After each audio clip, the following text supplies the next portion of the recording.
Hey ladies, today I want to talk about why being a woman is the best, why we should love being a woman. This is adapted from something I actually texted a boyfriend. He was talking about how being a man was awesome, and he texted me some funny joke, why would you ever want to be a woman? Being a woman sucks. Totally as a joke. And I decided, instead of being like, yeah, it's the worst, men are the best, to sit and think of it and actually respond in a meaningful way. Probably ruined his joke, but I texted him a crazy long thing about why being a woman was the best and things you can love about it. And then he said it was so good and so inspiring, and he's like, you should write that down. And I was like, yeah, so I did. I just typed it all out. And so now today I've just bullet pointed my list, and I'll just kind of bleh and explain why I think being a woman is the best, and the great gifts and blessings that we have in being a woman. Now I'm coming at it from the side that I always come at everything from a men and woman related side. So why it's the best to be a wife and a mother, so in how in our relationship to men we are. But actually I decided to make it kind of a two-parter, not the video. I'm just gonna dissect it into two parts. So this first part I'm actually going to talk about just why independently being a woman is awesome because of just women reasons, and then I'm going to move to the man and children side of things. As for the woman side of things, I don't have a lot, just because it's not something I stress in, like when I'm teaching women. I'm not like, you need to do these things, because women already do them. So I'm just going to run over these real fast. I had to take down my hair first because it was looking whack. Not that it looks better now, but one of the fun parts about being a woman is our relationship to other women. We get to relate and bond and express our emotions in a way that men don't do as often. Not that they can't do, but women have an innate communication thing. I don't know the brain science behind a lot of this stuff, but we have an ability to bond with our sisters, talking into the night till 4 in the morning about whatever it is. And it manifests itself in a lot of horrible ways.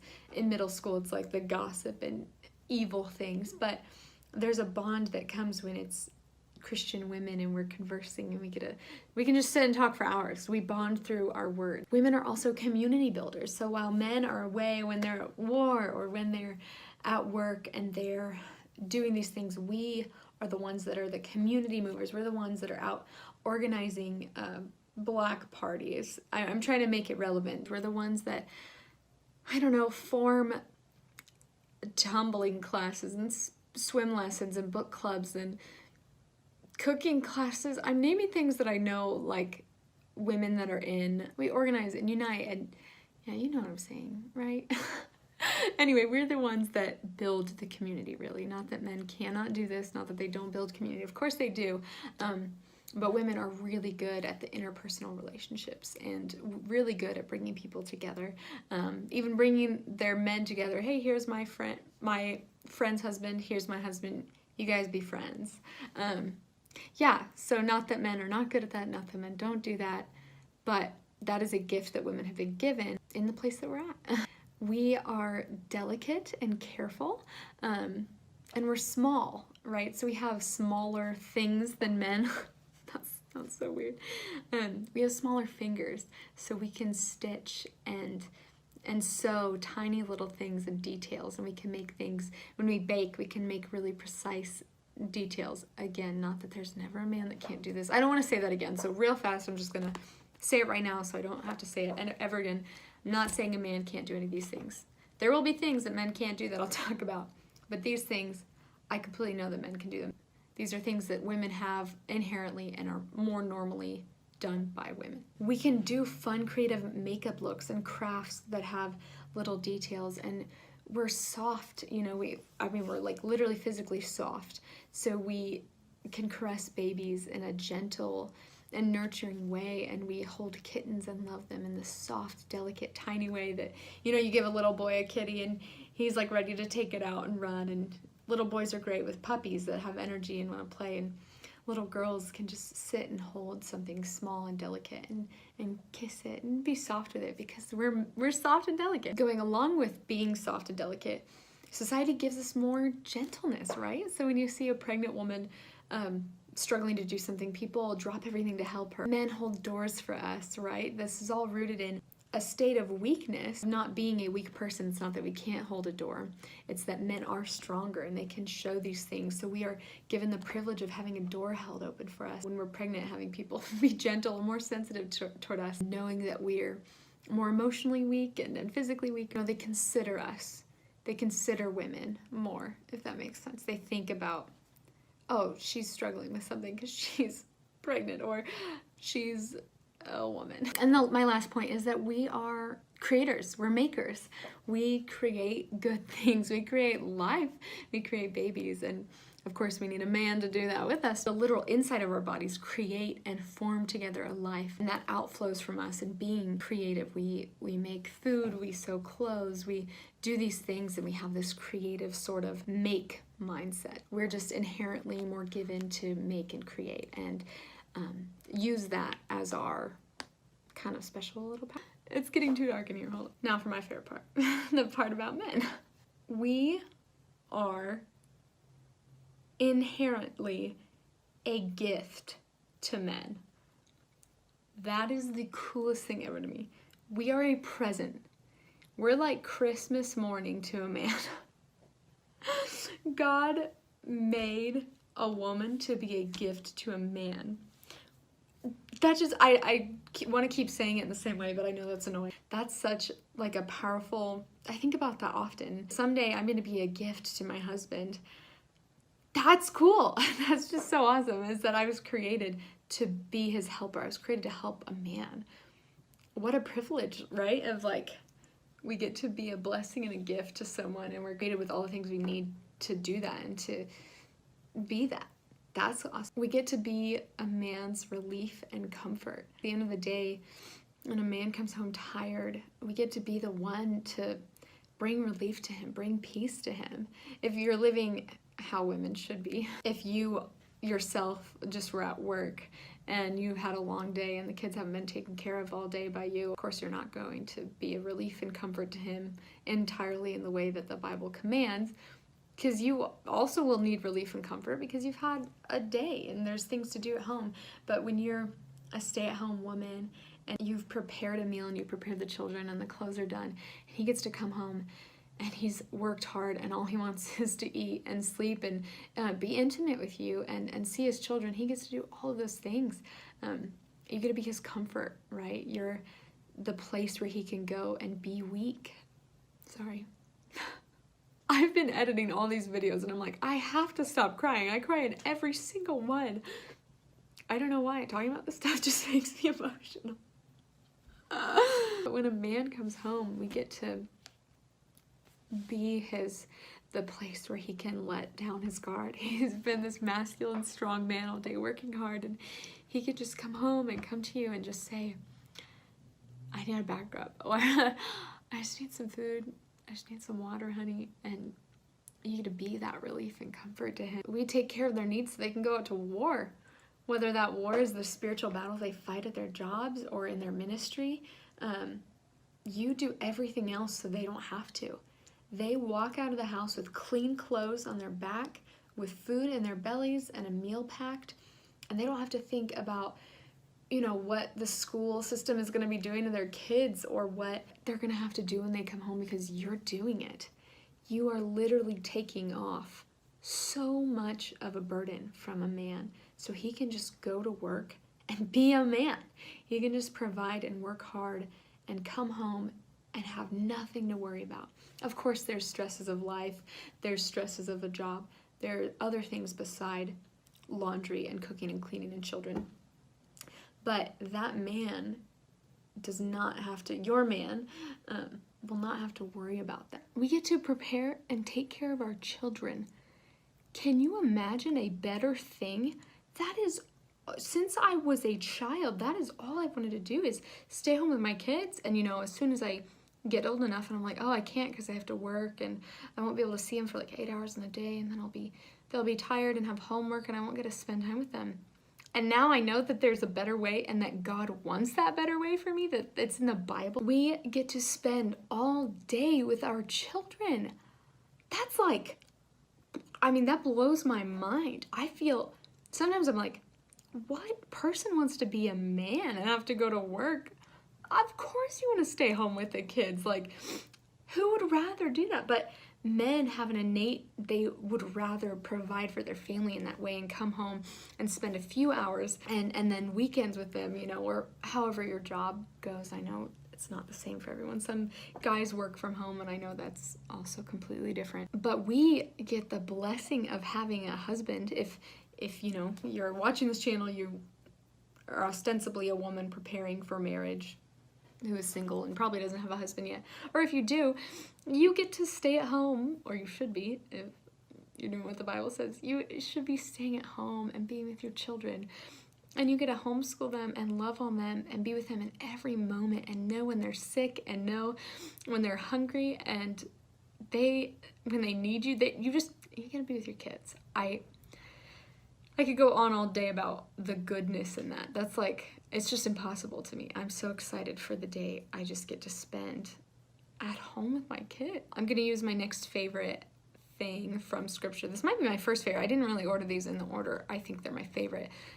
This is just in scripture, and I love this verse, and I think about it very often because I think I'm not this woman. I am very, very convicted about becoming this woman. Proverbs 31, 10-11 says, "Excellent wife, who can find?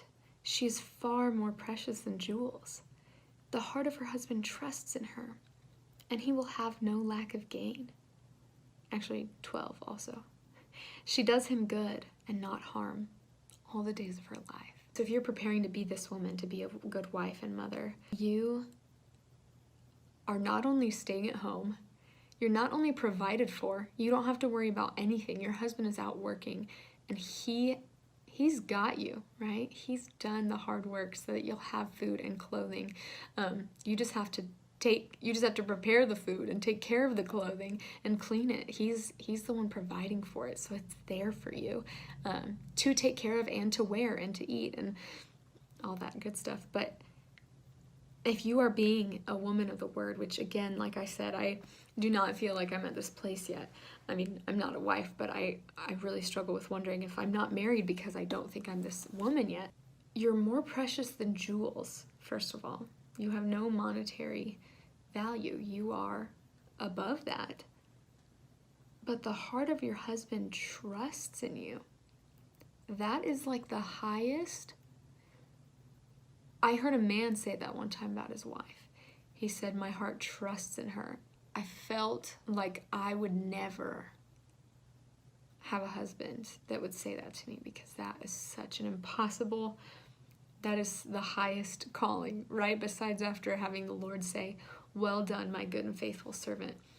The next thing would be hearing my husband say that his heart trusts in me. We get to have our husband's hearts, and this again goes back to the relief and comfort point I was making, but their heart trusts in us and only us. When you're being a woman like this, if you have a man who fears the Lord and his heart trusts in you, he's not gonna cheat on you. He's not gonna bankrupt your family. He's not gonna raise your children in evil ways, because his heart not only trusts in you, but it trusts in the Lord. To have our husband's hearts trust in us, to know that a man, these masculine, big, scary, big boys, these creatures that were made to conquer and dominate and go out and be rough, that their hearts soften for us, that they're gentle and loving with us. That is so sexy. I mean, it's so attractive. But that their heart trusts in you, and that's why they let down their guard. That's why they show love and emotion, is because they love you and their heart trusts in you. Another great thing about being a woman, I can't leave this out, the burden of leadership is not on us. The burden of leading a family is not on us. The burden of standing before a father and being accountable for our family is not entirely on us. We are to glorify the Lord first. We are to submit to and honor and love and obey our husbands next. And we are to raise our children in the ways of the Lord. and to discipline them and love them and train them up to be warriors for the kingdom. Men have to do all of that besides the submitting and obeying. They have to love their wife. They have to lay down their life in every moment. They have to provide for the family, but they also have the wife, right? I'm not accountable for leading my husband in the ways of the word. In Ephesians 5, let me just get it out. Ephesians 5:26 says that the husband sanctifies his wife, having cleansed her by the washing of water with the word, right? So he has to glorify the Lord. He has to love his wife. He has to wash her with the word and lead her. Those are all kind of the same thing, but they are different in the way that he also has to make sure he's leading her in the way to lead the children. Then he has to take care of the children and provide for the family financially and be the head of household, lead the Bible studies. He's the one that is supposed to go to the Lord for everything his family needs and be on his knees in prayer, right? He has to take care of he has to take care of you, women. You don't have the burden of that. That's hefty. That is a heavy thing. Can you imagine, on top of like laundry and cooking and cleaning, and training your children and taking care of your husband and being a good faithful woman and being in the word and praying, you also have to make sure they're at church and make sure you're being a good church member and leading your family in the way of church and community. Yeah, no, that's too much, which is why I'm so glad we're not asked to do that. We just have to take care of our husband and kids, right? I say just like that's a light thing. It's not a light thing, but hey, they've got a lot. Another thing is we are protected. We're safe. We don't have to be the ones to get up in the middle of the night with the bat or the gun if your husband's awesome, you know what I'm saying? We don't have to be the ones that go out to war. We aren't the ones dying. We aren't the ones literally losing our life to protect our family. Now, of course, if you were home alone and you were the children, yeah, you're gonna protect your kids. I get it. I'm not saying that. I'm saying we're the ones that, you know, our husband walks on the side of the line that cars come in, and then us, and then the children, right? If you've ever I've had a really good boyfriend that always did that for me. He always made sure I walked on the side that he'd get hit by the car first. If you've ever had that sort of a relationship, or if your husband or boyfriend currently does that, yeah, you know that you are not the one that has the burden of protecting, and you just get to be protected and you get to be safe. That's awesome. Another thing, and this is not scriptural, this is not even, I have no basis really for saying this except I just think it's true and I want to share it. Our smiles and laughs give them strength. One of the biggest ways we can build up our men is showing them joy at everything they do, laughing at their jokes, smiling at them. It's like the common thing that feminists hate is when men tell them to smile. And it's very much because of the sin in the world and feminism, is women have so much power in their smiles and laughs, and that's what we are to be. We're to be joyful. Men are serious and brooding and strong and have to be manly. And so what makes women weak, right, is when we see a man get emotional, when he either shows deep sorrow, that's moving because men don't do that often, or when they're just overjoyed, you know, when they're like holding your children, you're like, I love this man so much. So I've heard. I'm excited for that moment. It hasn't happened yet. But what makes their heart do the little thing, you know what I'm talking about? What makes their heart do that? It's when we smile and when we laugh, and they love that. And so we have power in our smile and laugh. And it's fun to smile and laugh. So yeah, that's a great thing. I love being a woman. There's power in our gentleness and our submissiveness and our quietness. And now this is not, I'm saying that this is one of the best things, but this is not necessarily, it's the hardest to do. It is because it's specifically a thing women struggle with, is being quiet and gentle and submissive. There's power in us being quiet, and that's very interesting. 1 Peter 3:1 says, likewise, wives, be subject to your own husbands, so that even if some do not obey the word, they may be won without a word by the conduct of their wives, when they see your respectful and pure conduct. We can literally win men without our word. When men see you being respectful and gentle and submissive and quiet, they can be won over. Now, this doesn't happen almost ever. I mean, the statistics, I don't have them personally, but they are through the roof.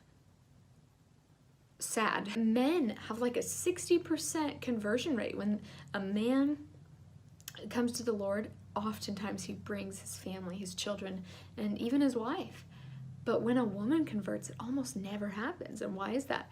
Because women are not being submissive and quiet. They're not being respectful, and they're not being gentle.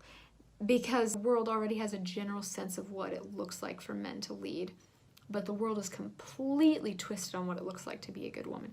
They tell us, I mean, you're like encouraged to nag. You probably already grew up in a home where you saw that, as almost everyone did, even Christian families, because the world not only encourages it, but the churches don't speak up against it, because as soon as you say a woman is supposed to do something, everyone in church is like, this one is, I've just made it my second to last, because it is a little, we're going to talk about sex.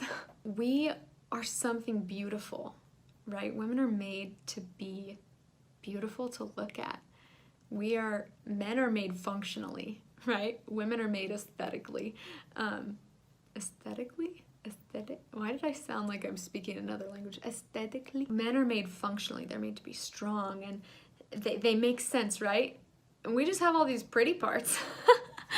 We are made not only to give life to children, which is why we have big hips and breasts, but those things were also made attractive to men by our Father. He created us, he created men to desire those things in women. So we're made not only to look at, but even our role in sex is a submissive, gentle thing.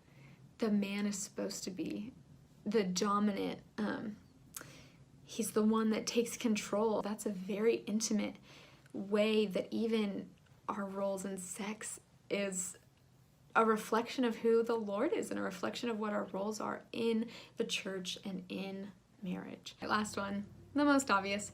I actually Googled this while I wrote all my ways out, and my essay, I wrote the script for this, and then I was like, you know what? I wonder what women of the world say. I wonder what non-Christians, I have obviously tons of non-Christian friends and non-Christian family members, and I know what they say the best thing about being a woman is, but I wanted to check. So I went on some Reddit, Tumblr, even Facebook. I just looked at, there's lots of different polls. There's like articles from random, like the New York Times and BuzzFeed, stuff, people like them. And so I read tons of them, and overwhelmingly, I mean, really, even the feminist garbage, pro-choice, hate God and hate birth and hate all that, they overwhelmingly said the best part about being a woman is being able to have children, is that God gave us wombs. They didn't say God gave us.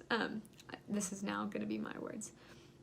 But having babies, we get to experience that bond, and men don't. I kind of feel sad for them sometimes, but we get to experience a oneness with our children in a way that our husbands won't. We not only have the oxytocin and all the chemicals and all the science stuff that we could go into, and I don't think that minimizes it. I think it even more glorifies the Lord and shows how he works in biology and chemistry in our body, but we get to experience a oneness with our children, an intimate, spiritual and emotional and physical.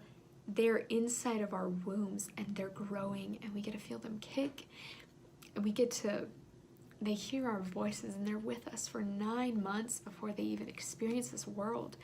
We're their first home, and the Lord is their final home. Like, we get to be intimately a part of God's story of creating life and bringing in children and warriors for the kingdom. But we get to provide for them food. Babies are cheap. Everyone says they're expensive. We don't have to go into that now either, but babies, we are their food for at least 8 or 9 months. I mean, some people argue whatever, but you can feed them just yourself 8 or 9 months. If you are so blessed to breastfeed, you get to be there with them every time they have a need, whether it's changing their diaper or they're fussy, those things are awesome, and we get to provide, but you get to literally be their nourishment. When they come out of your body, you don't have them in there, they're not safe in your little home anymore, you get to intimately be the one to provide for them food. Not in a cooking way, you're not gathering it. You're just taking care of your body so that you can feed your child from your own breast, right? From your own bosom, your child is nourished. I've never been pregnant. I've never been married. But you get to have and hold this child and have them literally taking nourishment from your body. That's unbeatable. 1 Timothy 2:15, she will be saved through childbearing if they continue in faith and love and holiness with self-control. Right? So women, you have to be faithful, you have to have love, you have to be holy, and you have to have self-control. But you're saved through your childbearing. A lot of people argue as to what this means, and I don't want to go into the theories. I don't want to go into what I believe about it. I legitimately just want you to know that that is in the Bible. And whatever it means, maybe I should go into it, but this is already too long. Whatever it means, God holds childbearing to a very high regard. God has blessed and given that to us as a gift. And it should not be something we throw away, right? The culture, and probably every woman you know, is either on birth control, had an abortion, having an abortion, is pro-abortion, or if they're even Christian, you're talking about your community, they're on birth control or actively trying not to have kids because they're expensive and we just want to spend a few years together, right? But the Lord gave us this. Sisters, the Lord gave us the ability to have a baby. That is, oh wow, our Father is so good. You can go on all day about what women do and don't have. You can go on all day about how men and women are different. You can go on all day about what is fair and unfair. I think being a woman is the best. Maybe it's because I choose to look at those things and see those things and think about them often and pray about them and trying to become better at them if there are things I can change. But if you're a Christian woman watching this, you should have a mind shift if you are thinking negatively of any of these things. You should not speak ill of being a woman. I know we have periods. There's lots of things. Men have lots of things as well. Do not lightly take the importance of your role in God's kingdom. I just feel very strongly, and when I wrote this video, my boyfriend, he had said, made it seem like there was nothing bad about being a woman. And I was just like, yeah, there isn't. No, there's lots bad. But choose to focus on what's good and perfect those things in yourself. Not by your own power, but by Christ's power. Do the right thing with the wrong motivation if you have to, but continue to pray until that motivation is right, until God has made your heart pure and aligned with His. That's all I have to say. I'm sorry, I keep talking. Love being a woman because it really is the best. If you are a woman. If you're not a woman, hey, there's a ton of good things about being a man. Go out and fight. Go out and save a woman. Go out and love your woman. Know that you have an important, special power. Like thousands of them. Okay, you guys have a wonderful night. Thank you for watching, and I hope you have a really blessed week. I'm literally olive oil right now. Look at that. I need to find the Timothy's. Timothy's, where are you? She will be saved by her childbearing. Where will she be saved by her childbearing? It's like 1st or 2nd Timothy. 2nd. I bet it's 2nd. I thought it was something 15. I really thought it was in 1 Timothy. Oh, yes, it is exactly 1 Timothy 2:15. I knew it was a 15 something. Okay, I found it. I went through all the trouble of just finding that one, and I'm going to skip to 1 Peter 3 and save that one for last because that one's the best one.